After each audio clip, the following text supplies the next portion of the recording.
বলেন কুন্না জুলুসান ইনদান নবী সাল্লাল্লাহু আলাইহি ওয়াসাল্লাম, একবার আমরা রাসূলের সামনে বসা ছিলাম। তো রাসূল সাল্লাল্লাহু আলাইহি ওয়াসাল্লাম সাহাবীদেরকে বলতেছিলেন যে, ও আমার প্রিয় সাহাবীরা, তোমরা যখন ঠিক দুপুরে আকাশের সূর্যের দিকে তাকাও, অথবা রাত্রে যখন ফর্সা রাত্র হয়, চাঁদনি রাতে যখন আকাশের চাঁদের দিকে তাকাও, তখন কি তোমাদের চাঁদ দেখতে কোনো কষ্ট হয়? হাল তুলামুনা ফি রুইয়াতিহি, এই চাঁদনি রাতে আকাশের চাঁদের দিকে তাকিয়ে থাকলে চাঁদ দেখতে কি তোমাদের কোনো কষ্ট হয়?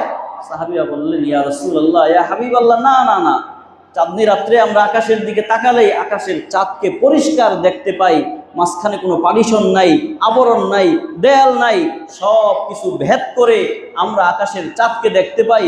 রাসূল আরবি সাল্লাল্লাহু আলাইহি ওয়াসাল্লাম বললেন, ঠিক এইভাবেই তোমরা তোমাদের রবকে বরং এর থেকেও আরো স্বচ্ছ, এর থেকে আরো নিখুঁতভাবে কিয়ামতের ময়দানে আল্লাহ তাআলাকে দেখতে পাবে।